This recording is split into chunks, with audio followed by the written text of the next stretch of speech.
I only went in to get my appendix removed. Routine, standard, a 2-day inconvenience at most. But when I woke up, something felt wrong. My body wasn't mine. It was heavier, altered. The nurse helping me change avoided my eyes. Then she whispered, almost trembling, "I'm so sorry. I didn't know he didn't tell you." "Tell me what?" I asked, my voice raw. She pulled the curtain shut, leaned close, and whispered the words that cracked my world open. "Your husband approved a second surgery, one you never consented to." The room tilted. The monitors beeped louder, like they were mocking me. I lay there, stitched together, trapped in a body I hadn't agreed to. Rage simmered, but I forced myself to breathe. Panic wouldn't save me. I remembered the way my husband kissed my forehead before the anesthesia took me under. The calm assurance in his voice, "Don't worry, I'll be here when you wake up." Now I knew what that meant. He hadn't stayed to protect me. He'd stayed to betray me. We met 6 years ago. He was charming then, full of certainty, the kind of man who seemed to have a plan for everything. I mistook control for love. I mistook obsession for care. He made decisions for me, what wine I liked, which dress suited me, which job was beneath me. At first I thought it was guidance. Later I realized it was ownership. But nothing compared to this. This wasn't guidance, it was invasion. When I was discharged, I pretended nothing had changed. I thanked him, smiled, leaned on his arm like the devoted wife he expected. I let him believe I was weak, recovering, dependent. Inside, though, I was cataloging every detail, every form, every nurse's whispered apology, every file I could request under my patient rights. And there it was, signed consent for a procedure I had never discussed, in his handwriting. His signature approving what my silence never had. I didn't scream. I didn't confront him then. Instead, I planned. Step 1. Secure myself. I changed passwords, quietly opened a separate bank account, made copies of the medical documents. Step 2. Build the case.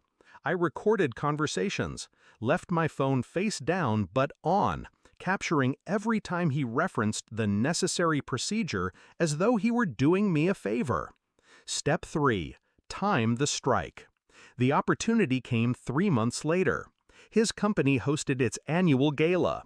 Black tie, champagne, investors watching his every move.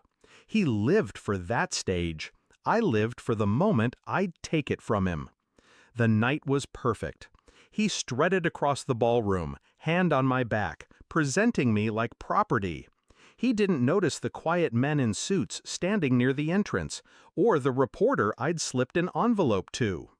When the first flash went off, his smile faltered. When the second followed, he froze. And then the questions began. "Mr. Whitaker, did you coerce your wife into a medical procedure without her consent? Did you falsify hospital documents? Are you aware that what you did constitutes both medical fraud and spousal abuse?" His face drained. He stammered. I stood beside him, serene, the perfect picture of composure. "Everything is documented," I said softly, but loud enough for the cameras. "Every form, every recording, every word." I warned him I would never consent.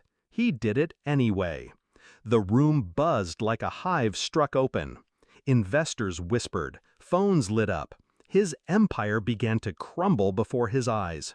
He grabbed my arm, fingers digging in. "You'll regret this," he hissed.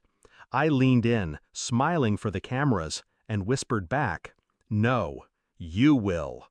By midnight, the story had gone national. By morning, regulators were involved. His board forced him to step down within days. The lawsuit, my lawsuit, followed right after. He tried calling, begging, threatening. I ignored them all. The last message he sent before the restraining order went into effect was pathetic. "We can fix this. I did it for you." No, he did it for control. And now control was the one thing he'd never have again. Sometimes I think back to that nurse, her trembling voice, the weight of her words. "I didn't know he didn't tell you." She gave me the truth. My husband gave me the wound. And I gave him the ending he never saw coming. Revenge isn't always loud.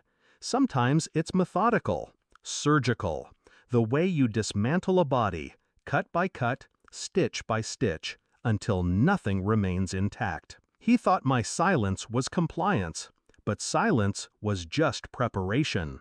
Now, when I look in the mirror, I see the scars.